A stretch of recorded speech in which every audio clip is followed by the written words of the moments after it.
coming tonight, the first startup school of 2018. That's pretty cool. Today I'm going to talk about social media strategy, but mostly about influencer strategy online. So the idea being, of course, that the social media world isn't what it used to be. You know, it used to be if you posted, they would come. They would come buy from you. They would come, employ you for your service or your product. They would come and give you a job. And just by being on there, 5 to 10 years ago, you were golden. But now, as we may know, particularly in the professional context, it takes a lot more than just showing up to have your message heard. One of the great ways then that you can promote yourself, or your startup in this case, is by finding other people to align with who can help spread your message. Now this isn't anything particularly new. I'll talk to you a little bit about the experience that I had working in PR, for example. And people in public relations have been doing this for years. In fact, public relations was invented when the father of public relations, Edward Bernays, put cigarettes in the hands of women during the Macy's Day Parade, because they figured out that, or they found out that women weren't smoking cigarettes, and they really wanted to sell cigarettes to women, and that is what he did. So he found people who were influential, the women in the parade. He put the product in their hand, and lo and behold, a new market was created. You can do the same thing today, hopefully not with cigarettes, because we're all very healthy here, but you can do the same thing today with your startup, or in any way that you would like to be influential. So I assume that you're all entrepreneurs here, but if some of you are not and are looking for other reasons to learn about influencer strategy, we can touch on that a little bit too. So who am I? Well, I have my PhD. Technically, the field is communication, but I studied social media for my dissertation. I studied Facebook, Google, and Twitter, and how they marketed themselves online using social media. I'm one of the founding professors of the Masters in Digital Media program here at Ryerson. I've since moved to the beautiful West Coast, where I work at Royal Roads University, but I still study and teach digital media. I'm a social media researcher. I research how political information is spread online and who the influencers in politics are. I've published in the Huffington Post, I've published in The Conversation, and of course many boring academic journals that I don't expect any of you to read. I barely read them myself. I've been interviewed for many mainstream media publications: CBC, Globe and Mail, Calgary Today, CTV, CP24, the list goes on and on. In addition, I've been a social media strategist. I still do a little bit on the side. It gets a little harder when you're working full-time as a professor, but I take on the occasional client still. And previous clients include the Canadian Country Music Awards, LG Canada, Huggies Canada, and the Ontario government, just to name a few. So I've been around, I've done it professionally, I've also researched it, and that's what I hope to share with you today. So today we're going to learn, how can we understand influencers? Who are they? What do they look like? Where do they fit into your social media strategy? We're going to talk about audience and why you need a really clear idea of your audience and why it's really good to drill down. We're going to talk a little bit about how you might find audiences and influencers. I'm going to show you a couple of tools. I mean, we don't have a ton of time, but we'll do what we can. And the tools that I'm going to show you today are relatively inexpensive, which really helps when you're building your business. When I worked in PR, we use tools that cost $2,000 a month, which isn't a lot when you're a major company. But if you're bootstrapping your startup, you probably don't want to spend $2,000 a month on tools to find influencers. So I'm showing you tools that tend to be less than $50 a month. I'm going to talk about how to assess influencer effectiveness. So now you've found your influencer, you're working with them, but you want to make sure you get the most bang for your buck. So how can you be sure that you are on the right track and that they are on the right track and really working for you? Then I talk about becoming an influencer yourself, because I think that's something that we all want to do in addition to working with other influencers. I'm going to ask the question, have we reached peak influencer? And then I will hopefully answer it for you. I invite you to ask questions throughout. There will be time for questions at the end, but if something strikes you and you really want to ask a question, I will pause and answer, because I think that sometimes it's good when we're on a point to discuss it further if you have questions. All right. So influencers come in many different shapes and sizes.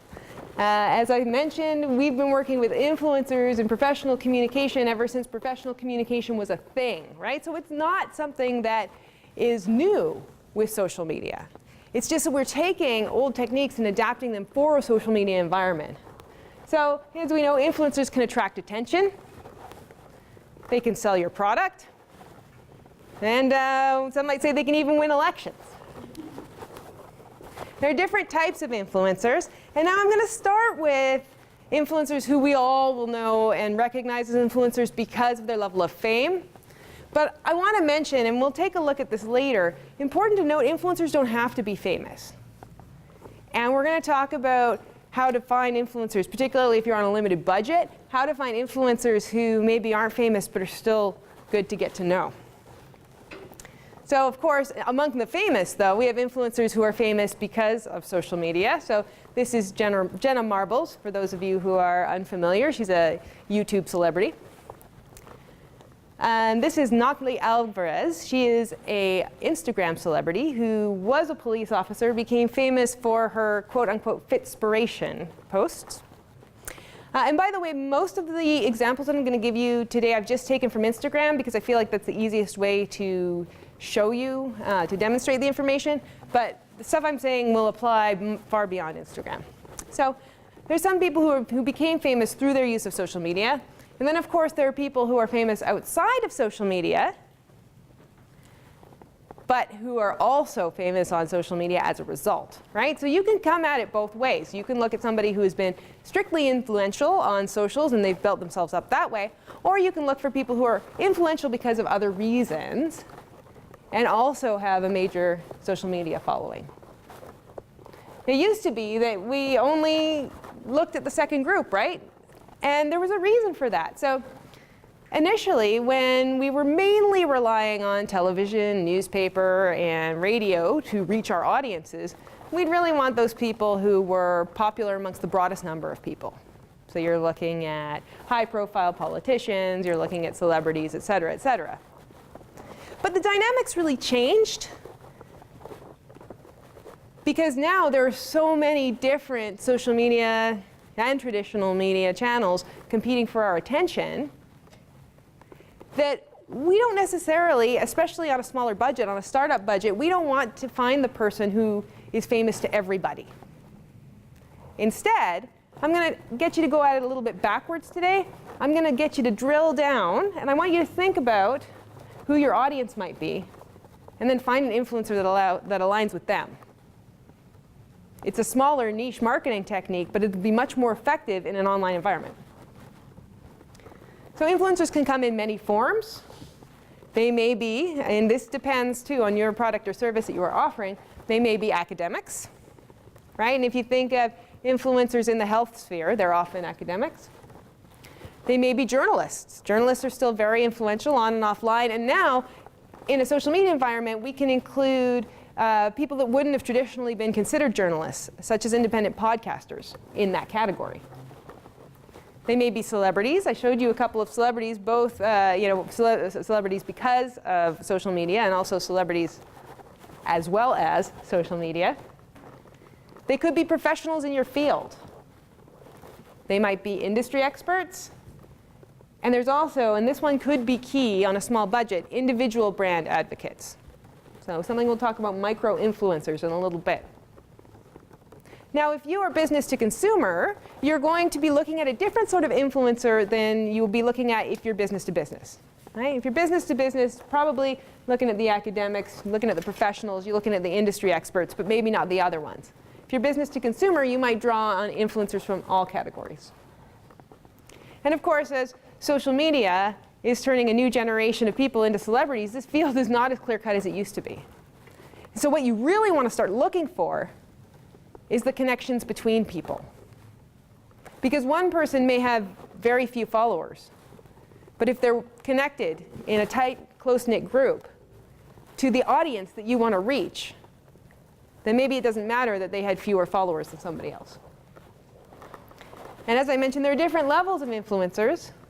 There's micro, there's meso or mid-level, and there's macro influencers. So depending on your budget, And depending on what it is you're selling, depending on your startup, you may want to reach out to a different level of influencer. I'm going to recommend, again, that if you're bootstrapping, everybody start with the micro level. But you may eventually work your way up. So I'm going to show you some examples of each. All right, so these are macro influencers. And you can tell they're macro because they have a lot of followers, but also the ratio of followers to number of people they're following is also quite high. There's 3 examples here. I hope people in the back can see. On this side, we have Camille LeBlanc-Bazinet. She's from Montreal. She's a famous CrossFitter who I think won the CrossFit Games in 2014. And so she is one of those people who's probably influential because of the stuff she's done outside of social media. But here she is on Instagram. We can see she has over 1 million followers, but only 220 people who she's following. So that's a really key metric that you want to look for when you're assessing influencers. The next one is a different example. It's an account called Animal Addicts. So as you guessed it, cute pictures of animals, always good online. It says it's a community built for people who have a love of animals. They're only following 30, and they have 2.8 million followers. And then I have a slightly lower, but still macro influencer. It's a drag queen from RuPaul's Drag Race. Her name is Jinx Monsoon. She has over 600,000 followers and is only following 2,000 people. So a little bit different in the ratio there, but still quite influential. Again, she would be influential because she was on a TV show, so offline influence, and then probably became influential on social media at that point. Animal Addicts is the outlier here because their cute pictures of animals, their Instagram account became influential all on its own because people love sharing pictures of animals. When in doubt, use a cute kitten. So in the mid-level or in the meso level, you're looking at anywhere between 5,000 to 500,000 probably. And again, you're looking at, whenever you can, a very low numbers of people that they are following compared to the number of followers that they have. So on the top end, I found you another CrossFitter. She won the most recent CrossFit Games, so influential outside of the platform. 415,000 followers, less than 200 people that she's following. Got one from my new home, Victoria, BC. This is the Vic Food Guys. So Victoria, BC is a relatively small city. I think there's less than 300,000 people, but these guys have 13,000 followers in Victoria, and they only post about Victoria food. They're only following 888 people. And they started out as a blogger, so they started out as primarily social media influence, and then they were picked up by the local radio station to talk about food, and I guess their following grew that way. And then finally we have Weber, who is a freelance director and animator of claymation. 61,000 followers and following about 1,000 people. Now one of the things that I think is important to note out of all of our influencers so far is they're really consistent in their posts. And again, I'm sorry for the people at the back. I didn't know the screen was so small, but Camille here, you can see it's all posts of her doing fitness, because that's what she's known for, right? Animal Addicts, that's straightforward, right? All posts of animals. And the drag queen is posting her backstage pictures mostly here. In the meso level, again, we see our CrossFitter is consistently posting photos and videos of her doing her CrossFit, which is what she's known for. The Vic Food Guys, again, very straightforward. They're posting food consistently. And Weber is posting his art consistently, and his art is sort of cheeky. It has a little bit of humor to it, which never hurts. We'll talk more about these tips when I talk about becoming an influencer yourself. But as I'm going through these examples, I'd like you to, if you can, pay attention to that stuff as well, because consistency in tone, consistency in content, and consistency in timing is really important. That's what you want to do if you want to become an influencer, and it's what you want to look for in your other influencers. Because if somebody isn't posting consistently and isn't posting using a consistent tone that aligns with your brand, they might not be very useful in terms of getting your message out effectively. Now then, micro-influencers. You know, less than, well, 5K actually, because I bumped up 5K into the meso influencers. But micro influencers can be people with a couple hundred. They don't have to have a huge audience to be influential, and we'll take a look at that in a little bit. But here we've got a few examples. I've got a nutrition one I found for you, the Clean Eats Diary. Health enthusiast recipes, posts about food. I found a baby boomer model, Silver Disobedience. She is a blogger and is recognized for her work in fashion and also, I guess, life inspiration. I thought that was interesting.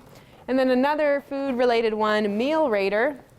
Now, Meal Rater is a good example of what I was just mentioning because they only have 213 followers. This is, again, a Victoria-based account, so that's the small city of Victoria where I now live. But the interesting thing, I wanted to include Meal Rater because I came across them on Instagram when I was looking up Victoria restaurants, and I have absolutely changed where I've eaten or chosen to eat at a specific restaurant because this Instagram account exists. So we'll talk about that too, because influencers can be place-based. And if influencers are really localized in place and they're speaking to a specific market, outside of a city like Toronto where your market is going to be much bigger, so you would expect them to have maybe a little more influence, if you're looking to target a smaller town, your influencer might not have as many followers. It might not be immediately obvious. You know, 213 followers maybe doesn't look that influential.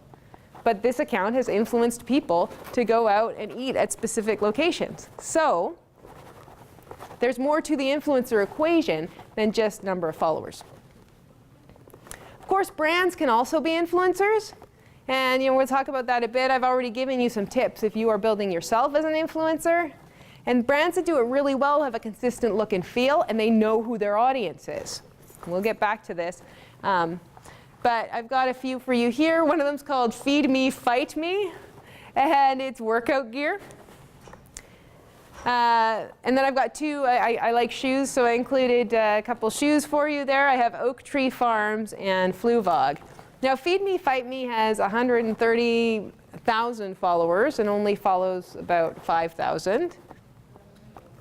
You will see a consistency between what Feed Me, Fight Me posts and what, for example, our CrossFitters post, which makes sense, right? Because a workout apparel brand would want to appeal to that market.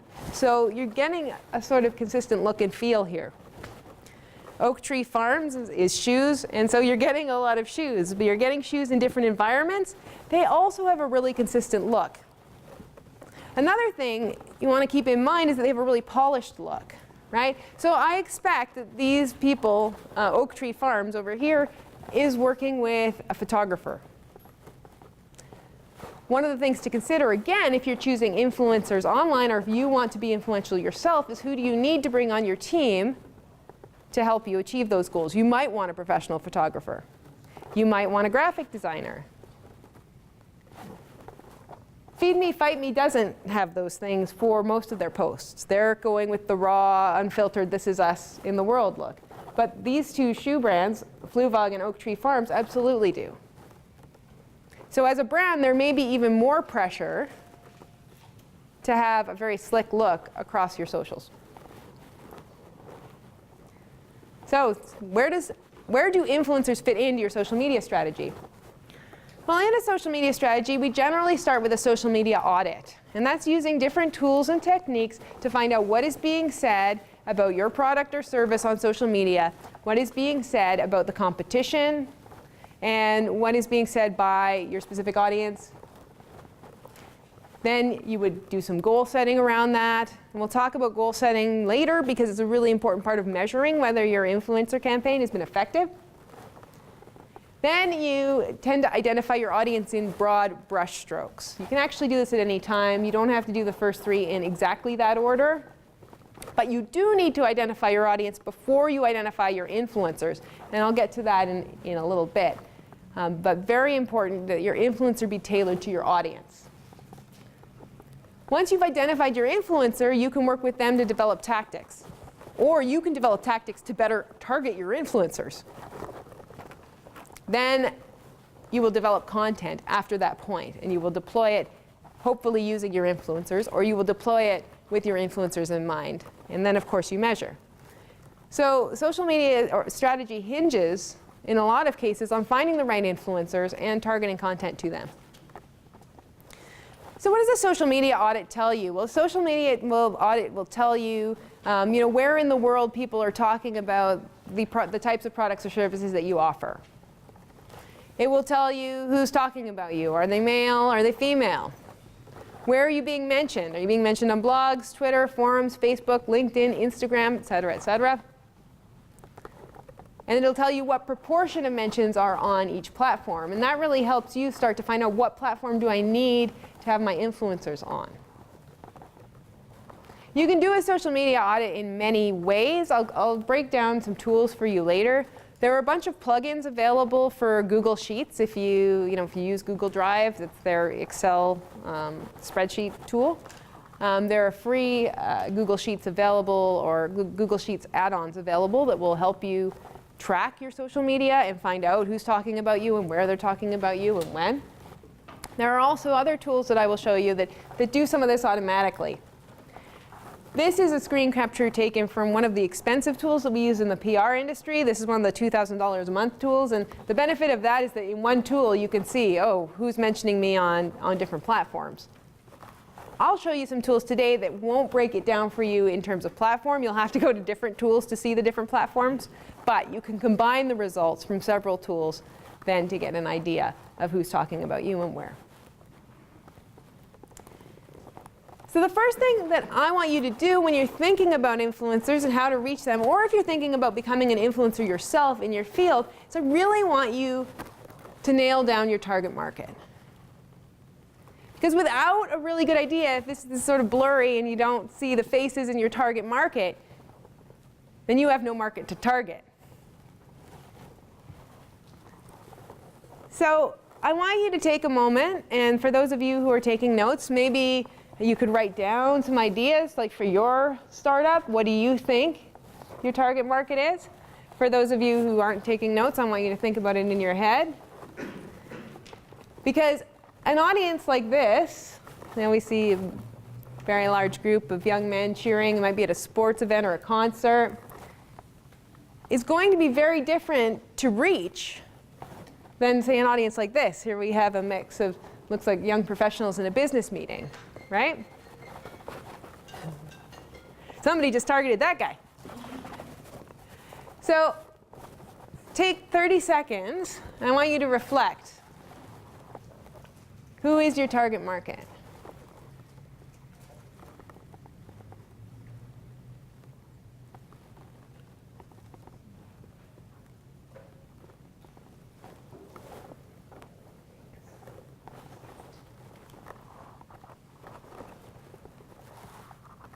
Once you have that target market in mind, so that group that you've just thought about, you need to gather information on them. And you can do that in many ways. You can do that on social media, using some of the tools that I'm going to show you to listen in.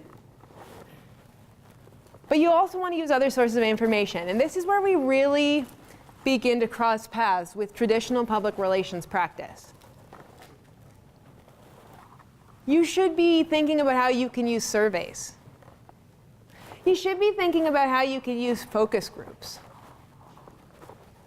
If you think that Ryerson students are your target market, then I want you to be out there in the lobby of the SLC pulling people aside and getting them to take a quick survey, or asking them questions that have to do with your product or service, for example.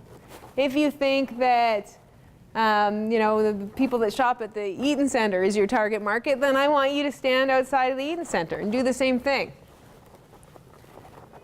You're going to start thinking about how you can use all available data. That means going to Statistics Canada, their website if you have to get demographic information. That means going to your local library or business association to get the information on the people in your area. And there's a really good group that I like to subscribe to their e-newsletter. You get a new email in your inbox every day, and you get a wrap-up a week. If you're into social media, you want to find out where your audience is, go right now to eMarketer and subscribe. This is where you need to talk to people. So we talked about formal ways of talking to people. You convene a focus group, maybe of Ryerson students or what have you. But you can also informally talk to people. When I was working in PR, we came up with one of our best campaigns when one of our consultants took a cab to work and asked the cab driver where they went online for information. So even those kind of conversations can start to add to your audience once you know who your audience is. And the data that you get from people can also be used to target ads on social platforms. Nowadays, you can't get your message out effectively unless you do some kind of ad buy. But you want to make sure that your ad spend is not being wasted. And that's why you want to get a good idea of who your audience is, and that's also why I wanted you to really think hard about who is your target market. Another thing that I like to tell people when we are putting together social media campaigns is I want you to think of a social media campaign as something that maybe has a 6-month lifespan, maybe, the outside. It might be shorter. But at the longest, you're thinking of a 6-month lifespan. So I want you to choose a niche market. And what I want you to do is think, OK, well, this is the niche market that I want to target for this 6-month period. Then at the end of your 6-month period, you're going to reassess. You're going to figure out how that went. You're going to plan your next 6-month period. What this means is that you don't want to try and be everything to everybody. I've worked with a lot of artists, musical acts. And they always come to me, and I say, OK, well, who's going to buy your music? And they say, well, I want everybody to buy my music. I want to be, everybody wants to be Beyonce, right? I want to appeal to everybody, as many people as possible. So give me a social media campaign. And I say, no, I can't do that for you because you can't go from 0 to Beyonce. That's my hashtag, you can't go from 0 to Beyonce. Is anybody tweeting this? Cleo, are you tweeting this? No, yeah. But you can't. And on social media, the best way to reach nobody is by trying to be everything to everybody.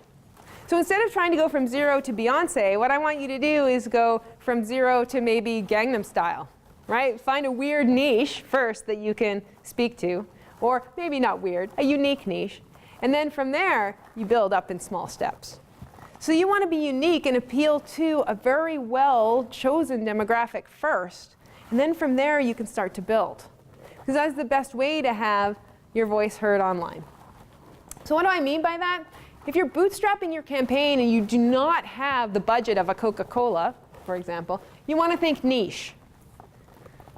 So here we have a couple of niches. So there's the pet niche. OK, we're going to be in the pet arena. We're going to do maybe pet supplies. OK, we got to drill down a bit, organic pet supplies. But we got to drill down more than that to be really noticeable online. Big dog clothes, big style for your plus-size pooch, because big dogs need bling too. This is what I'm talking about when I say niche.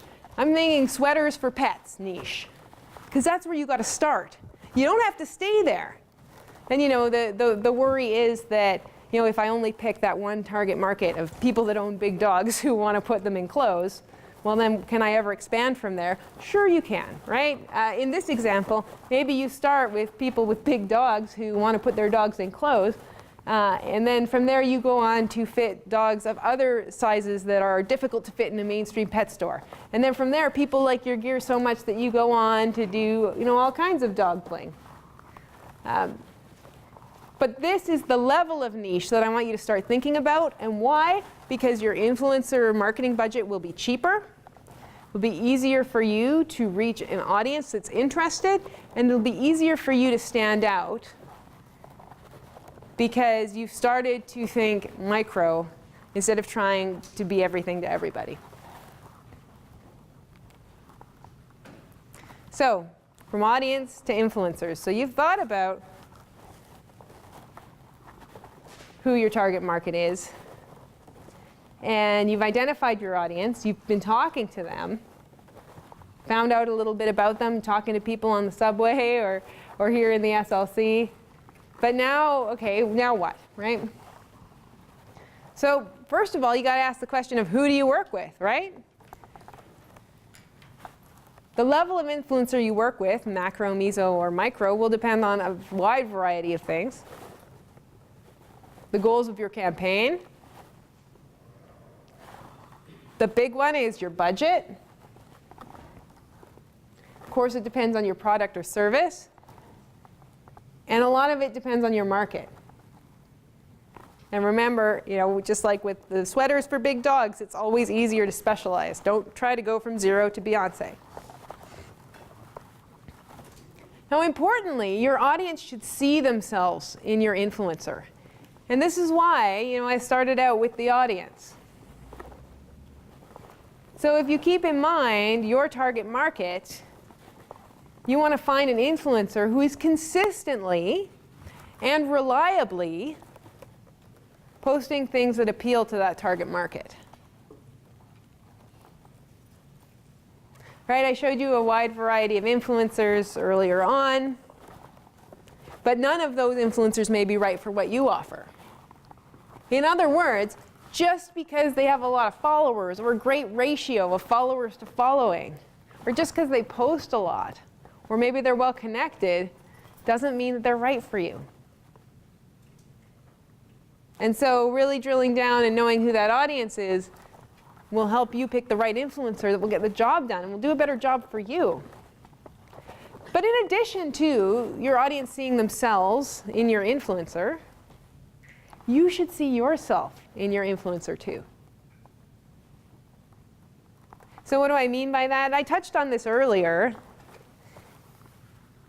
You're building a brand, and as part of your startup, you want to become something in the minds of the people who are going to do business with you. And so you've got to make sure that you're paying enough attention to your influencer before you approach them to ensure that what they're doing is well aligned with who you want to be and how you want to appear to that audience that we've identified. It takes time, it takes effort, and it takes the ability to listen. But it also will prevent you from going through a brand crisis later and then having to do cleanup on that. So Ogilvy is one of the leading communications firms in the world. And they have an amazing digital department. And this is the advice that they offer in terms of the steps to influencer marketing. So first, they tell you to identify influencers and rank them in order of importance. But importance can be many things, right? Importance can be how influential are they? Importance can be how aligned with my brand are they? Importance can be how well do they represent my audience, right? So you want to take all of those things into consideration. Then the next thing you want to do is think, how can I market to those influencers? Because they don't know who you are yet, right? I think a lot of brands, especially new ones, they think that all they need to do is offer an influencer some product, and Bob's your uncle. But remember that you're competing with a whole bunch of highly paid PR firms like the ones I used to work for, where they have people out there making relationships with your influencers, your potential influencers, every day. So they already have a relationship, which means that you, coming in as a new business, have to build one. So part of that, marketing to influencers. Why should they care about what you have to offer? And then, once you've figured out why they should care about what you have to offer, and you've marketed effectively to them, then you can begin to market through the influencers. So that's when you get to use the influencers to increase the awareness of your brand to that target market which you've so keenly identified. And then finally, the fourth step is marketing with influencers. And this is when they really become your partner. You want the influencers to love you so much that they just start wanting to use your brand all the time. And they want to post about how they use your brand. And then you're in a partnership. Now, this means that you're probably giving a lot of free swag or attention or whatever to the influencers. But that's good once you've gotten to step 3 and 4.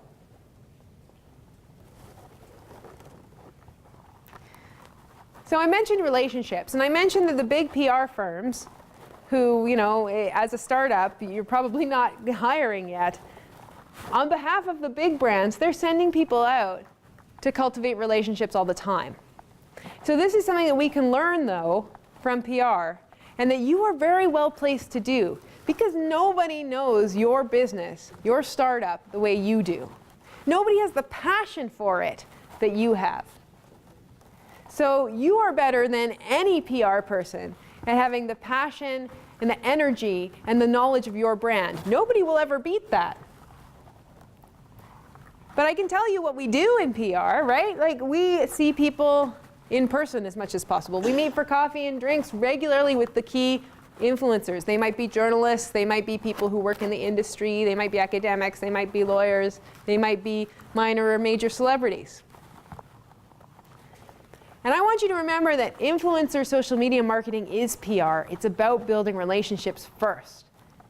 You want them to love you so much that they won't want to promote your competition, because they want to promote you. So how can you cultivate relationships with potential influencers? You start by listening. You can do this the old-fashioned way if you are in the same location. And again, like I said, some influencers are very location-based. And that would mean that you would want to see them. You would want to invite them to your headquarters to get them to see what you're doing, et cetera, et cetera. But you can do it online, too. And online listening means once you've identified the influencers that you think are aligned with your brand, you're spending 10 minutes a day, 20 minutes a day, more, on the platforms with which you are interested in targeting, listening to what they have to say. You're following them on all the platforms.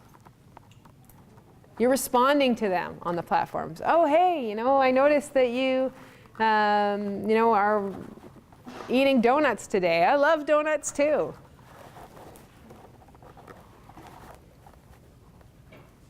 And remember that offline influencers might be as important as online ones. Now, we don't have fancy tools to measure the effectiveness of offline influencers. But if your business is place-based, then don't neglect influencers that are not online. Or don't neglect people that are not celebrities. Word of mouth is huge. So the new school where I work, Royal Roads, we get almost, I think, 80% of our students through word of mouth, because one of our students has referred somebody else who's referred somebody else who says you have to go there. And they're not talking about us on Twitter, but they're referring one to each other. Similarly, I am a member of a gym that started off at 0 a year ago and is now running full all the time because people in the neighborhood were talking. So if your business is place-based, you want to make sure that you're not neglecting the influencers who might be right in your backyard, but you're not going to find them on social media. But how do we cultivate these relationships on social media? Well, it's pretty straightforward. It takes time, but you can do it. So start by following people in your target market.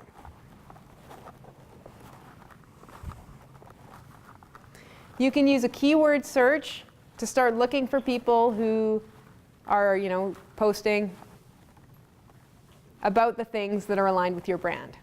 So whether that's travel, fitness, fashion, animals,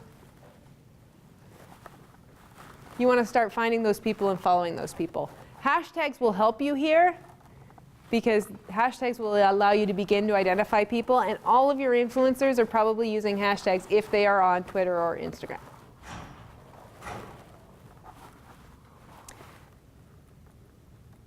Once you've started following people using your keywords and your hashtags to find them, you want to start mentioning them on sites like Twitter and Instagram.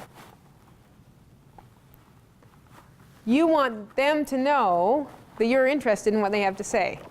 And the best way to mention them is not a sales pitch, right? So you're not going, hey, at Startup School Ryerson, I bet you'd be really interested in my latest startup. You know, you would say, hey, Startup School Ryerson, I really liked what you said about X. Or if they ask a question, you're going to answer it. Or, oh yeah, I've seen that movie too, it was great. You want to respond like a real human being and not a brand, because that's the initial way you're going to build these relationships. Later on, you'll be one of those influential brands and you won't have to do this. But when you're first starting out, you want to make sure that you're responding just like a regular human being to the conversation. You might want to offer help or advice. So a few years ago, does anybody know the children's entertainer Raffi? You know, Baby Beluga? Yeah. All right. So I guess people don't have kids, but a relatively famous children's entertainer. He happens to live on Vancouver Island too. A few years ago, I was on Twitter, and Raffi posted that he was writing a book about digital technologies, and you know what scholars do people recommend? And so I wrote to Raffi, and I said, oh, Raffi, I recommend. You know, I gave him a list of people that I was reading during my PhD. I ended up getting in the acknowledgments of his book, and we've since had drinks together because I helped him find some content for the book. All this to say, if I was looking for an influencer now, I could go, hey, Raffi, remember when I helped you with your book? Can you give me a shout out for whatever product I'm selling that might be of interest to people who are following Raffi? I don't have a product that is of interest to people following Raffi, but that would have been really useful in my life had I needed it. That was just an accident. I was just helping him out because it seemed like a good idea at the time. But you can do this deliberately and probably come up with a much better story than the one I just told you by offering help or advice to the people online, to your influencers when they ask for it. You want to offer them product, maybe. But again, you don't jump from zero to offering product right away. You want to build a bit of a relationship first, and then offer product. Because most of the influencers, especially once you get past that micro-influencer level, most influencers get a lot of people offering them free products in return for a shout-out. You don't want to get lost in that shuffle. You don't want to be just one more product that your influencer is shilling just because they'll shill for anybody. You want to have that relationship, and you want them to love you so much that they want to talk about you and nobody else. You can share your opinion if there's a conversation that your influencer is having. And you can direct message them, but again, do that with caution. So just like offering your product, you don't jump from zero to direct messaging somebody, because that's just spam. We all get it. It's really annoying. You direct message somebody once you have a relationship with them. So before I get into some of the tools that I would like to share with you, I think this is a good time to break for any questions that you might have so far. Yes? You had mentioned that don't forget offline influencers. Yeah. How do you, in your tools, are you going to be showing us or any approaches of how to reach out to these offline influencers? The best way to reach out to offline influencers is by cultivating those relationships in your community. So you can't use digital tools, right, to reach people who are not online. But what you can do is start talking to people about word of mouth. Like, again, when I talked about audience identification, I said, you know, in as much as some of these tools will allow you to see what people are talking about online, you do have to go out and talk to people, have focus groups, talk to people in the cab, whatever. That's the way you find them. So, you know, what gym do you go to, for example? Who do you talk to when you want a restaurant recommendation, et cetera, et cetera. And that's how you begin to find them. So you're building the social network in the same sort of way, but in an analog mode. So it sounds like networking. Yeah, but I would say networking doesn't have to be confined to, you know, a networking type of event, right? You just got to start talking to people and putting yourself out there, and that's kind of the hardest thing to do. But the most rewarding, most valuable in terms of building a localized business. In PR, we often cold call people, and you can absolutely try that, cold calling journalists in your area, for example, or bloggers or podcasters. But remember too that they get a lot of calls, so you have to be ready with something that you're going to offer them. One way to find ways to make those connections is by positioning yourself as an influencer, and I'll talk about that in a little bit. If you can become influential yourself through your thought leadership online, by having a blog or a podcast of your own, or by becoming one of these cute animal posters on Instagram, then you can start cold calling people and they have a reason to talk to you.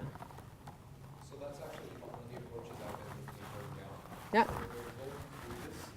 If at some point you could actually talk about where to do podcasts, because there's look like the equipment to do a proper podcast. Okay, that's not part of my presentation now, but maybe after we have like our pizza and the presentation is wrapped, you and I can take this offline? Yeah. Cool. Any other questions? Can you flip back one slide into the car? Yeah. Thank you so much. Yeah. Yeah. How do you correct perhaps a wrong approach, like DMing someone when you don't have a relationship already and it goes unanswered? How do you kind of correct the course of action to try to get them to still be an influencer for your product? That's a great question. So for those of you who might not have been able to hear, it's how do you correct an action that you may have taken, like maybe you direct message somebody, they never responded, you still might want them to be an influencer, what do you do? And I would say the best way is you sort of, go reset. I mean, you can't take back that message you sent, but you can start listening to them more and trying to reach out in gentler ways, using the hashtags and the @mentions, responding when they post something into Twitter, responding publicly. And then eventually get to the point where, I'm sorry, I didn't mean to spam you, but I'm really interested in what you have to say, right? And then, so you can go in that way. Yeah? You mentioned how you want to get the influencer to run you. What if you are a people person and you already have that dynamic and connection, and automatically when you step in a room, or even on social media, people are drawn to you? But how do you set yourself apart when you're selling your product?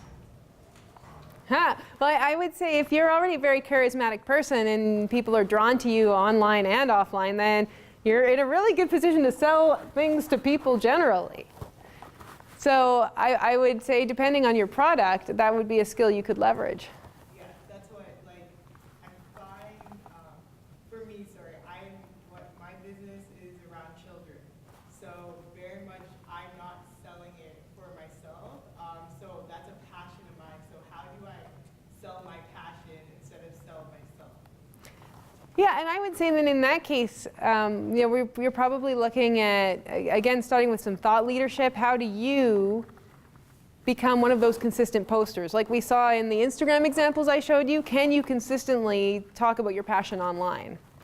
To the point where you're attracting other people with that passion to you.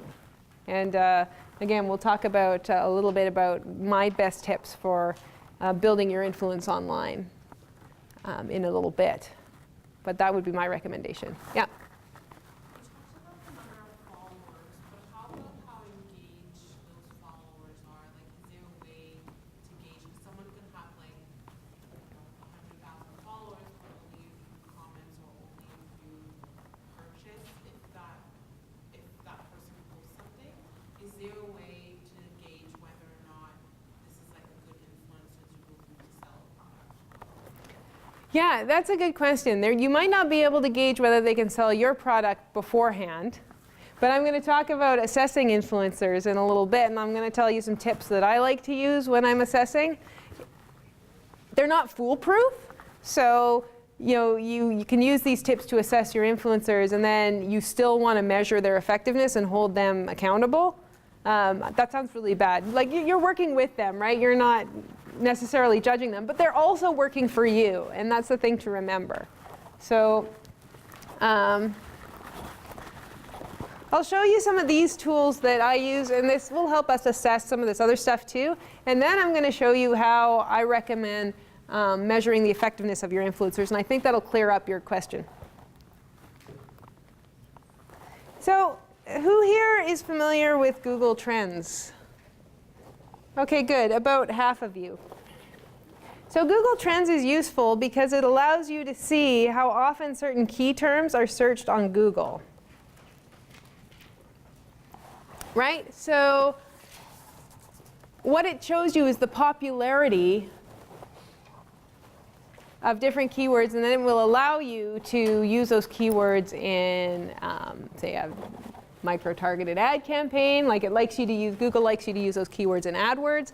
But I also like to use them to do a keyword search on sites like YouTube, on sites like Facebook, on sites like Instagram, and on sites like Twitter, in order to maybe find influencers who are tweeting about my subject area, right? So give me some keywords. Who wants to find out? Let's look at the search frequencies of different words. Somebody can help me out. Yes? Home automation. What am I looking at? Home automation. Home automation. Okay, we need another one. Bitcoin. Oh, that's going to just drown everything. Okay, and anything else? AI, artificial intelligence. Okay.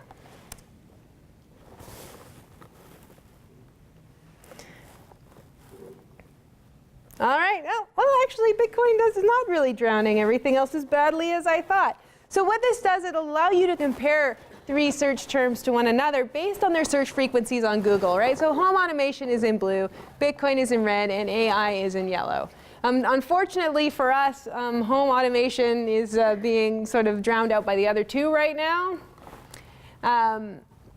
But we can see AI has been pretty steady since January of 2017, and Bitcoin, well, it's been up and down in the search and may have taken a big spike, very recently before it crashed. But this also shows you, and this helps if you're place-based too, the interest on Google by region, right? So Bitcoin is very popular everywhere. It shows you related queries. And this is a good one too. So people who search for home automation often search for the best home automation system or a home automation company. Google Assistant home automation in Calgary, and the best home automation controller. People who search for Bitcoin are also looking for Binance, IOTA, Gold Fork, or Bitcoin futures. And AI looks like there are a lot of Thai searches. So what I use these for is I will usually compare not 3 terms that are so different. I will usually compare 3 terms that are closer, right? So 3 terms related to my brand, right? So in this case, I might do influencer marketing, social media, and digital communication. And then I will compare terms to see which terms are most widely searched. And then the most widely searched terms are ones that I go and I take to my keyword searches in the other platforms. So in this case, if I were actually legitimately comparing these terms, I would go and I would look, okay, who's interested in Bitcoin? I want to find out who they are, who's talking about it, where are they talking about it. So the first place I always go is Google Trends. And this also allows you, if you're building a website for your business, to embed the most popular keywords in the text of your website. And that will make you a little bit more searchable. It's not a magic bullet, but it helps. The next one I want to show you is Tweet Archivist. So it's at tweetarchivist.com. And this is, well, obviously it's Twitter-based. Sorry, what's the name? What's it called? Tweet Archivist. Yeah. So what Tweet Archivist allows you to do, and here you asked me how to identify influencers by, how often they might be, retweeted by others, for example, so people that are engaging with their content. This will do that for you for Twitter. You can do it in 2 ways. You can look up a specific hashtag. So say I identified my keywords on Google Trends. I found some keywords that I think are really popular. I want to see how they're doing as hashtags. I can look them up in Tweet Archivist. Or you can look up specific users. So you can look up users by an @ tag in Tweet Archivist. You sign in just using your Twitter handle. And it's less than $20 US a month. So what I've got here is I brought up a search for hashtag Topoly. I mentioned that I do research in the field of politics, so this is the hashtag for Toronto politics. So what I can see here is right now it gives me the top users. But these top users, that just means the people that use the hashtag most often. They may or may not be people I want to connect with. If the hashtag has to do with your product or service, so whatever, travel, and you're in the business of travel, then I think you might want to reach these people who are tweeting about travel a lot. Maybe they could benefit from your product. On the other hand, the amount of, the frequency with which they are tweeting might not be the whole story. They might not be very influential. But I can go and I can look up user mentions to see which users are mentioned most frequently in conjunction with your hashtag. So in conjunction with hashtag Topoly, John Tory is mentioned quite often. And it gives you a count of how often they were mentioned. So maybe John Tory is somebody that I want to reach out to in that way. And they also have their own influencer index. Right? So these are the people who they feel are most influential because they do it by number of followers. So, but it's different again than what we saw with the number of tweets. So in this case, I've got a list of influencers that I can start watching. Right? This isn't an end point. These tools give you a starting point. You can say, okay, so Tweet Archivist has my influencer index right there, less than $20 US a month. Those are the people on Twitter that I might want to start monitoring for my product or service. And again, this is why I mentioned early on that it's important to have a niche, and it's important to have your target audience in mind, because that'll help you know which hashtags you want to look at, which keywords, and then which influencers. So Tweet Archivist collects in real time. What does that mean? That means that if I were to put in, hashtag startup school are you right now into Tweet Archivist, we'd have to sit here and wait, until at least 7:30 before we get any results. So what you want to do is you want to start running Tweet Archivist before you want to start your influencer campaign. So depending on your timeline, I like to run any of these tools for a month before I start my campaign, because that gives you a really good volume of data to work with. But if you're on a compressed timeline, I would just say run them as long as you can to get a good idea. And this is because somebody who is influential over a period of a day, or even a period of a week, that might be a blip on the radar. But if you can take a little bit longer, if you can give it a month, and you can identify that person who is consistently influential throughout the month, you're likely to get a slightly better result. And I mean, if you can keep it going even longer than that, that's great. So that's Tweet Archivist. Another one for Twitter that's useful is Twitonomy. And again, I think this one's about $20 US a month. So I just ran my own Twitonomy. You can run it for yourself. You can run it for any @user, or you can also run it for a hashtag the way we did with Tweet Archivist. Right? It gives, this is me @socialmediadoctor. So it gives you when this person that you're looking at had the most mentions. So again, that speaks to how do we assess the influencers ahead of time. It looks at who is mentioning. Right? So another way to assess influencers is not just somebody who is mentioned a lot, but somebody who is mentioned a lot by people who are also higher profile, right? Which we see, I mean, in my Twitter account, I like to keep a low profile. So you can see the people who mention me, that's to 28 followers, 383 followers. Well, Startup School got 448 followers when they mentioned me, so that's pretty good. But like I said, I mean, just because the follower count is really low doesn't necessarily mean that that person is not influential in a way in their community, depending on what the community is, right? I might be a micro-influencer. We could probably argue that by talking to you tonight, I am a bit of a micro-influencer.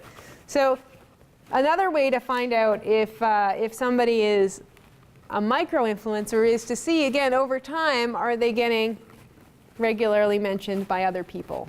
Are people engaging with them? At mentioning them is, in the literature around social media right now, one of the most straightforward ways of identifying if somebody is influential. Because in contrast to followers, at mentions means that people are taking the time to sort of engage with that content.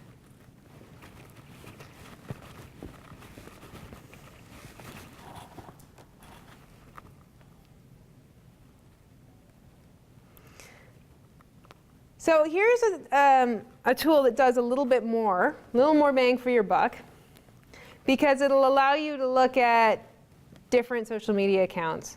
It'll let you look at Instagram, Twitter, Vine, well, Vine is gone now, and Tumblr. And this is Tag Sleuth, and they're a subsidiary of the Tweet Archivist people. Now, for example, I looked up Startup School on Tag Sleuth, and we got 4 mentions on Twitter. No mentions on Instagram so far, no mentions on Tumblr. But what I like about Tag Sleuth is you can do the same sort of things with it as you can do with Tweet Archivist.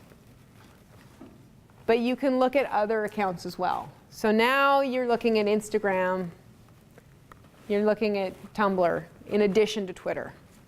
And that helps because depending on your target demographic, Twitter, not that useful for most of us. But Instagram might be useful.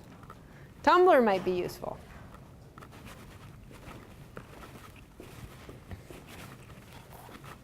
Excuse me.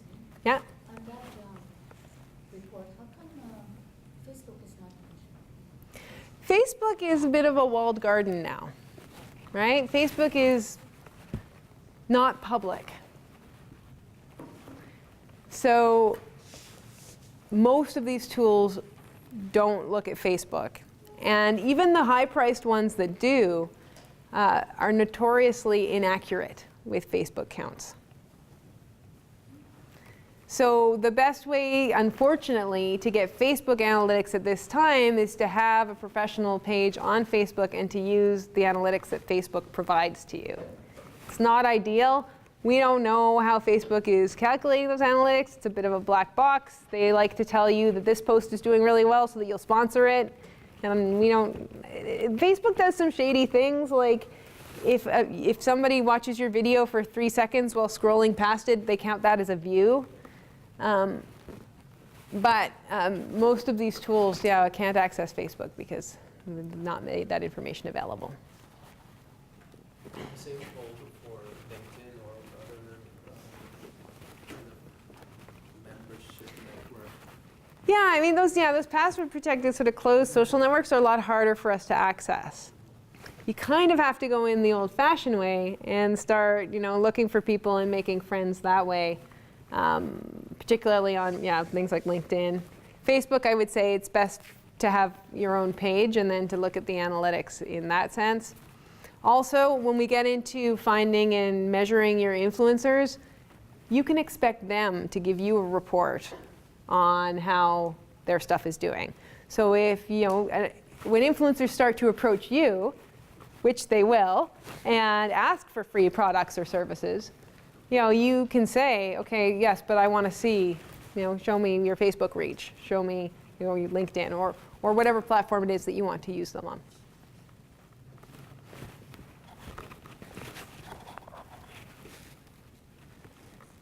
And the mention map is one that I really like too. Again, you sign in. Unfortunately, Twitter's the low-hanging fruit, right? So most of these cheap to free tools use Twitter. There's no way around it. But you can identify people who are influential on Twitter and Instagram who may also be good on Facebook. Mention Map is awesome for Twitter because what it does is it shows you the networks of how people are connected, right? So here is my mention map, and here are people connected to me, and you can start to see who they're connected to. And this is where it gets really interesting, right? Because if I go and look at an individual influencer, I can see the community that maybe I want to reach. And I can go learn a little bit more about them.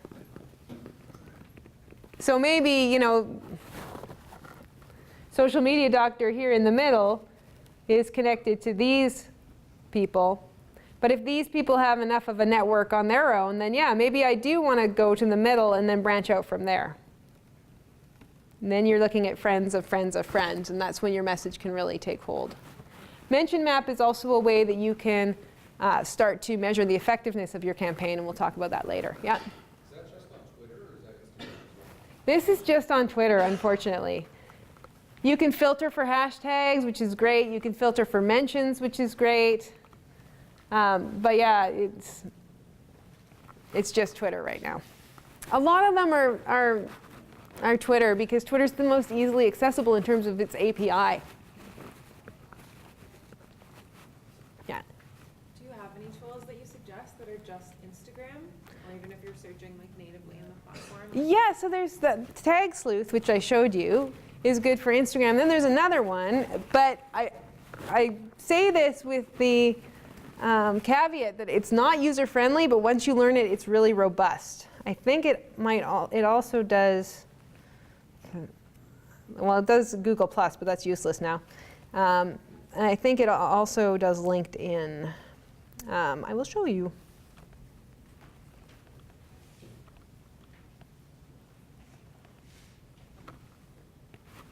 All right.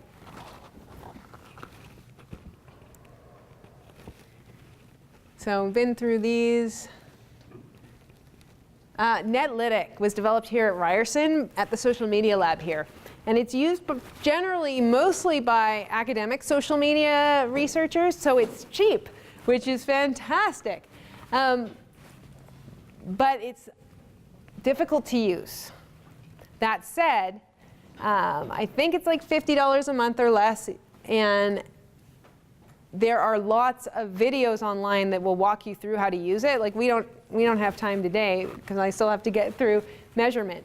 But what it does, and it does this for Twitter, Instagram, and some other platforms as well, is it'll produce for you these beautiful network diagrams. So what does this mean? Well, this is a picture taken from the Oscars, right? And so you can see now who was connected to whom, with the sense that we can see if we drill down, and you can use the tool to zoom in. You can zoom in here and see that the Academy of Motion Picture Arts and Sciences is at the hub of this group of people that is displayed as pink in the diagram. Over here, Ellen is also in the middle of another influencer network, which is displayed as green in the diagram. What this means is if you can highlight those people, you know, if we could do this for every color, and you can do this for every color, who are prominent to their community, you can find those people who are being, in this case, retweeted or mentioned by a lot of people during an event like the Oscars. This works for Twitter, but they also do it for Instagram, and that's what I use for Instagram. So I'll see if I can show you quickly. I unfortunately can't get too deeply into it, but I promise you there are tutorial videos online that are very, very helpful. So you will find it at netlytic, I think, .org. Yeah. And you can sign in with your Google account.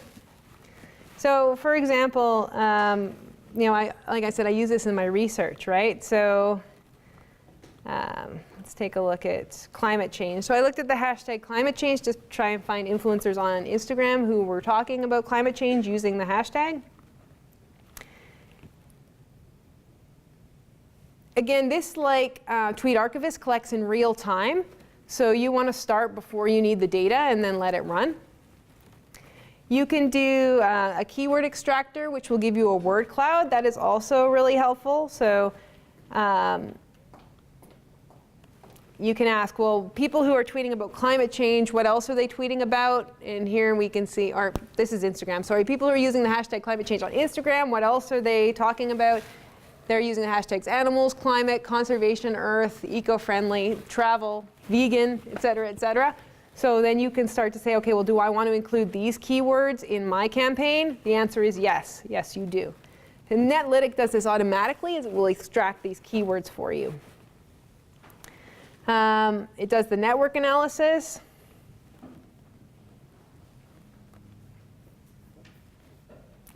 Might take some time. I hear we have a slow internet. But the network analysis will do a diagram like the one I just showed you for the Academy Awards. And in that, you can zoom in and you can find the most mentions in each category. So you have two different types of networks that you can build. One of them is a network for who's mentioning whom. And the other one is a network for who is replying to whom. So a little bit different, right? At mentions versus at replies. So in this case, I think we would want at mentions because we want to see the people that are mentioned most often.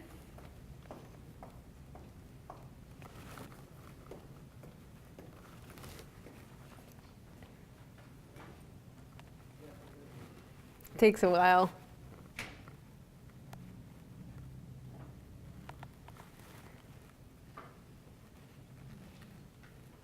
I might have to come back to it. But you'll create a network diagram much like the one that I showed you in the slides.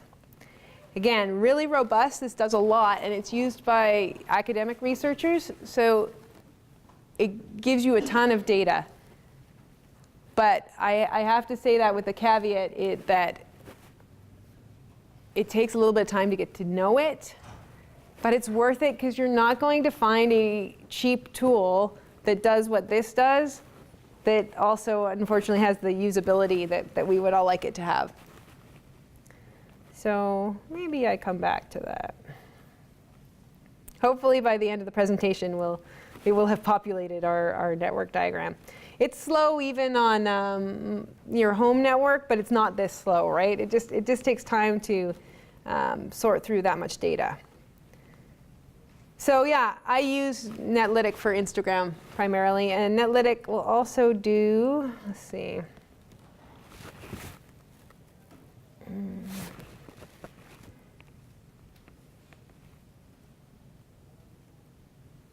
trying to.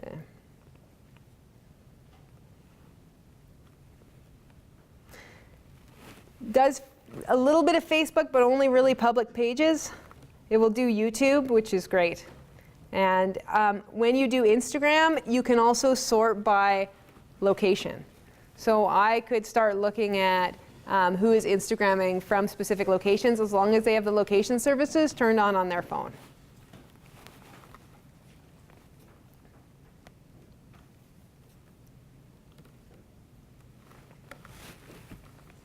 OK, and then finally, who uses Hootsuite?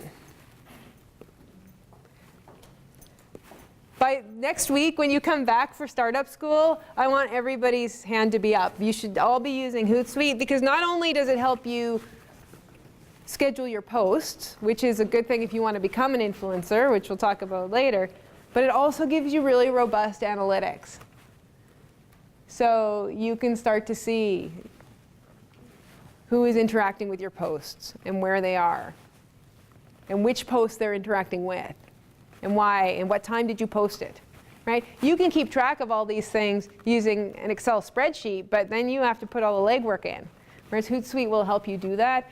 I don't work for Hootsuite, but on a startup budget, it is a great tool to give you both the power to post things on a schedule and then also see the effectiveness of what you're posting. And you need a tool like that. Again, on our startup budgets, we're not going to be paying for the $2,000 a month, pro tool that the comms guys are using, but you've got stuff that's available to you, and you can make it work. There's one thing you can't automate, though, and there's one thing that none of these things will do for you, and that's putting in the time. Again, remember that influencer marketing is about relationship building. And whether we did it the old-fashioned PR way where we took people out for drinks after work or whether we're doing it the new way where we're listening and responding, you got to take the time. So you want to set aside time every day to check into those networks where you feel your audience is. And this is key. Remember when I mentioned StatsCan and eMarketer and I said know your audience? What things like eMarketer are going to do for you is let you know which platforms to focus on. So eMarketer will say, you know, young moms between the ages of 24 and 40 are still on Facebook because they like to have Facebook communities to talk to one another, right? Or it'll tell you that young people between the ages of 20 and 30 are using Tumblr. Or it will tell you that young immigrants to Canada like to use Weibo, or whatever. eMarketer will give you that information, and that will allow you to say, okay, well, I'm not going to worry about Twitter now because my audience isn't on Twitter. Or maybe I'm going to focus entirely on Twitter because that is where my audience is. But that's why you need to do that research, and that's also what you can learn through talking to people. If you take away one thing from today, I hope it's that don't try to be everything to everybody, and that means you don't try to be on every social network either, necessarily. Focus on those ones, take the time, and then focus on the ones that give you the most bang for your buck. Because if you're starting a business, you're super busy and you don't have also time to be on social media 24/7. So when we're getting to, well, how do I assess my influencers, right? So maybe I've found people, I've used the tools you said, I found a couple people on Twitter, I found some on Instagram, I even found a couple of YouTube influencers. But how do I know whether they're doing well? How do I know whether I want to work with them? Now remember that we treasure what we measure, and if you can't measure it, you can't improve it. And you want to consider both quantitative and qualitative measurements. What do I mean by that? Well, I mean things like, first of all, how many replies are they getting when they post about your product? Secondly, we have to take a look at those replies and make sure they're actually good, right? If somebody posts, man, I went to @socialmediadoctor's startup school talk, and it was horrible, that's then not a good referral for me, right? So it's important to actually look at what people are saying. And you can use a variety of tools and techniques. You can use all of the tools that we just went through very quickly to measure as well as to identify. So you can, and don't throw your money away, because you will spend money. Time is money, right? You'll spend time developing these relationships. You'll spend money attracting these influencers. You're going to give them product. Like eventually you have to have that kind of relationship with them for them to be brand advocates for you. But if you work with the wrong person, or if they can't, as we mentioned, deliver on their promise, then you are just sort of burning your money, right? So you want to ask your influencer a series of questions before you start working with them. First of all, you want them to tell you who they think their audience is. Because now you've taken my advice maybe, and you've really drilled down. You've thought, okay, yeah, I've identified my audience. I know exactly who they are. But you want to make sure that your influencer has that audience in mind too. So you'll probably have a pretty good idea that they're targeting a similar audience to you, or you wouldn't be talking to them in the first place. But now you want to sit down, you want them to tell you who they think their audience is. Because you want to make sure that your goals and interests are aligned. So you ask them, tell me about your audience. Who are they? What do they do? How do they engage with you? When do they engage with you? Next question you want to know is you want them to provide you with metrics. You want data. Because they're going to sit down and they're going to say, oh yeah, I have 87,000 followers. And you're like, okay, sure. But how often are those followers interacting with you? Show me the average of the comments you're getting on your posts. Who have you worked with before? And how would you define the success of that campaign? If they come to you, which they will when your business becomes popular, they say, give me free stuff, I have 87,000 followers, but they can't answer how those 87,000 followers have been converted into sales, maybe you want to work with them, maybe you just want the exposure. And that's okay too. But you may have different goals. You may really want that person to sell for you. So you want them to prove to you that you've been able to do it. And that's what you would ask too. I mean, piece of advice, when you start to work with communications firms, you want to ask them exactly the same thing. So if somebody like me comes to you and pitches, oh yeah, I want to do your social media campaign. I'm a digital marketer. I worked for all these clients. the first thing you want to ask is, show me what success looks like. Sure, you worked for Huggies, you worked for LG.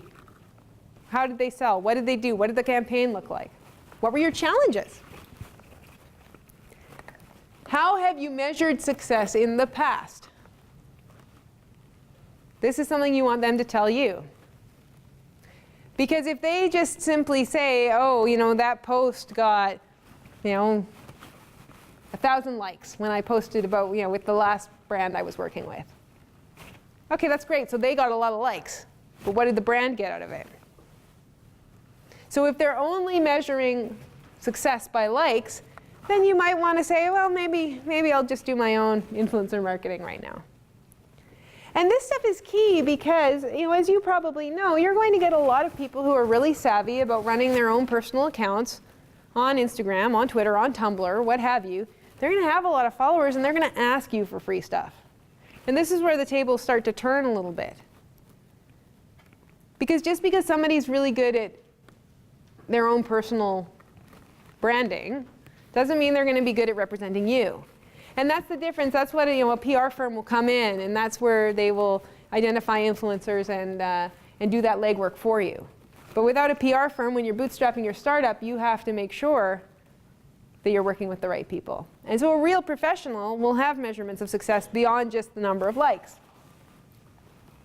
And then get them to tell you why their audience is a good fit for you, your product, or your service. Again, you probably have an idea that they might be, or you wouldn't be talking to this person in the first place. But you want them to tell you why they think their audience is a good fit. Because you learn a lot about a person, and you learn a lot about how they're running their own campaign and whether they're a professional if they can answer these questions for you. Now you can measure too once you've entered into a relationship with these influencers. So I showed you briefly in the tools that we looked at how you can sort of see how many people have been mentioned by other people, and that helps what the level of conversation is and who they're connected to. So you've done your legwork and you've checked that.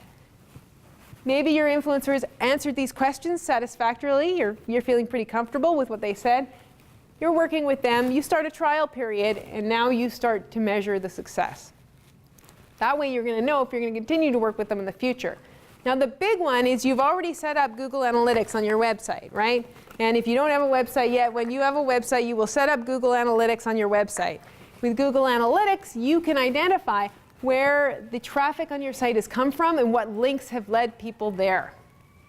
So this is automatic number one. This helps you and your influencer out because you will see if the links that they posted got people to your site.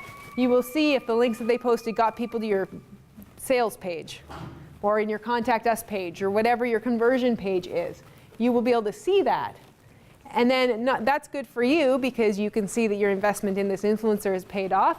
And it's good for them because now they will have some of those metrics that you asked them about earlier to take to the next people that they worked with or to continue their relationship with you. Another thing you can do is you can have a discount code that is associated with your influencer campaign. And yes, you will begin to develop an influencer campaign. Right? So that discount code might be something that you share with your podcaster, if a podcaster is your influencer. It might be something that you share with your Instagram influencer. And then you know that when people enter that discount code into your site, that they got that discount code from your influencer. You can track the use of that code. You can develop a campaign. Maybe you're not selling something specific. Maybe you just want to raise awareness. Maybe you want to raise awareness with a specific type of people. Well, you can start a campaign which involves a hashtag. Like mention the hashtag and tag 3 friends. We see this on Instagram all the time. The reason why we see that sort of thing on Instagram all the time is because it's a great way to track, right, the effectiveness of your initiative. Because you're getting people to use a specific hashtag, and then you can use one of those tools that I showed you to track how many people have used that hashtag.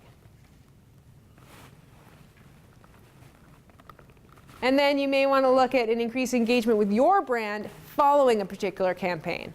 Now that one's not as elegant, right? We can't necessarily link an increased engagement directly after a campaign to the campaign if we haven't done this other stuff. But there could be a correlation there And if it happens repeatedly with the same influencer, you can be fairly certain that your campaign is working. Right? So these, I mean, it seems a little bit cold in a way, like, you know, after I told you about building relationships, now I'm telling you to, you know, measure them. But I think you can do both these things. You can have a good relationship with your influencer and you can still hold them accountable. I see people taking pictures of the slides, so I'll just leave it up a couple seconds. All right, so here's one just minor example of that kind of, you know, hashtag tracking, right? So this is a Viking Books giveaway of a new author that, you know, a book by Jojo Moyes that they're putting out. This is the campaign on Instagram. The author, so here's our influencer, is the author of the book, at Jojo Moyes Official, is coming to a city near you for her new book. And we're giving away 2 tickets. So there's the campaign, that's the incentive for the audience. To enter, leave a comment below with which event you'd like to attend. So there are your keywords, New York, et cetera, et cetera. People will be commenting. You can follow that. And tag a friend who you'd like to bring, maybe exposing more people to this campaign and exposing you to more people who might like this author. Right? So points to note here, they mentioned the influencer. They're using tag spreading. They've got an engagement activity. They're asking people to follow it. There's mechanisms to track how this campaign has done. And whether the mechanism to track is a comment, whether the mechanism to track is a hashtag, you have a mechanism by which you can see if this has been effective. And they clearly have decided that, you know, in addition to whatever other marketing they're going to do, this is one of the ways they want to reach people. In this sense, we can think of this campaign as a little bit like a mini billboard, right? The goal of this campaign is clearly to get a lot of people to see that this book is out, and get people who are interested in the author to see that, you know, there's going to be these events so that they can sell more tickets to those people who didn't win the tickets. Right? So I think they're hoping to sell the book, but they're also looking to get people out at the event. And their main goal with this particular campaign on Instagram is not to sell the book. You're not linking to the book. And as we all know, Instagram has limited ability to link to things anyway. You're really trying to, like buying a billboard or like buying an ad in the Globe and Mail, they're really just trying to reach people with this message. So that might be your goal. And that's okay that sometimes you might have the goal of simply raising awareness and not necessarily selling a product right away. Maybe you just want people to know that you're out there so that they'll buy at a later date or that they'll come to an event or what have you. But in that case, you want to make sure that you're still tracking and seeing if that was actually effective. Like if Viking Books finds out that this author is not very good at bringing people out to her events, they, you know, may work with somebody else in the future. So there's great measurement tools. We already looked at Mention Map. We looked at Tag Sleuth. We looked at Twitonomy. Buffer is another tool that, like Hootsuite, allows you to schedule posts and also track them. We looked at Netlytic. I talked about Google Analytics. There's a tool also called TrendSpotter that allows you to track different trends across social media networks. And there's a tool called SumAll at the top that allows you to track the effectiveness of your campaigns. SumAll is a little more expensive than the rest of them. As I mentioned, though, there are also plugins available for Google Sheets. Oh. How do I? Oh, there it is. Let's see if I can. Ah, okay, it won't let me click through at the moment, but I will see if I can bring it up at the end. There are a series of plugins available for Google Sheets that allow you to track your social media campaign using Google Sheets. Keeping a spreadsheet is never an entirely bad idea, because then you can start to code for what you feel is important, and it may help when you're, you know, doing some of that qualitative analysis of messages that your influencers help you spread. So if your influencer is talking about you, none of these tools are really going to be that effective at telling you whether the tone of what they're saying is positive or negative. Sometimes you have to get in there and code it yourself.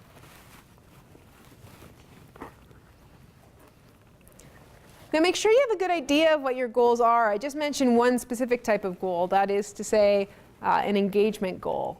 But you may have specific goals around number of sales you want to reach. You may have specific type groups of people that you want to reach. So you need to measure what makes the most sense according to your goals. So is it web traffic? Is it downloads? Sales? Maybe it's leads. Maybe you have an ebook and you want people to download that so that you can follow up with them later. Consider the amount that you've invested, and that can be money, but will also be at this stage probably time when calculating your return on investment. And remember that those smaller influencers might deliver smaller results, but they'll also cost you a lot less. So starting out with a micro-influencer is not necessarily a bad idea. Yeah. Could you speak a bit about a monetary relationship you may have with an influencer and like roughly what that would look like? I imagine it's very Yeah, it is really varied. So especially when you're looking at the micro-influencers, so people that might be connected to a group of people that you want to reach but maybe don't have a lot of followers, they might just accept free product or service. The bigger the influencer gets, the more likely they're going to want to see some sort of payment. And it used to be, like, you know, when I first got into PR, it used to be all we had to offer anybody was product. But then as we started to look at celebrity YouTubers and celebrity bloggers coming down the pipeline, now they want to be paid, and they'll let you know how much they want to be paid. It could be tens of thousands. It might be $1,000. But that's why I say when you're bootstrapping a new business, you really want to start small and look at those influencers who maybe have a lower, amount of followers, but might be really interested in what you have to offer and would probably like some free swag. And be honest about what your goals are up front with your influencer. Like, don't keep that from them and hope that they hit your goal because they're so amazing. If you tell them, okay, my goal is to get sales from this relationship with you, or my goal is to get traffic to my website, or my goal is to get leads of people who might be interested in a follow-up.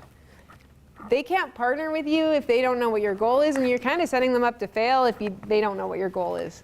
So you've done your homework, and you're going to be measuring their success against this goal, so be open and honest with them about it. They'll like that because they probably are working with you because they like your product or service, and they might want to continue to represent it. Now, if you have more time than money, sometimes it's easier, or you probably want to do this anyway, to try and build your own influence. Right? So here's an example of a young girl. She's only 16 years old. She already has 3,600 followers on Instagram and is only following 150. And she cooks, and she posts about it on Instagram. Right? So she does a lot of things right. Like, you can see her pictures are really, for an amateur site, they're pretty well done. Maybe she's had help, or maybe she's just learned how to do it in her 16 years. She's a little bit lighthearted with her posts. It's sort of hard to see from in the back, but she's using a lot of emojis, like a monkey emoji is in there, a smiley face emoji, keep it lighthearted, that helps. She uses a lot of hashtags, and this is how people are going to find you. And that's how you're going to find your influencers. And notice how she's put her hashtags in a different comment than the one that was the original caption for the picture. That's important too, because you don't want the comment to go on and on and on forever. So if I were cooking Emily, I would look up my hashtags before using them. So using, for example, Tag Sleuth and Google Trends, I would find the most popular keywords, and I would use those as hashtags in my Instagram post.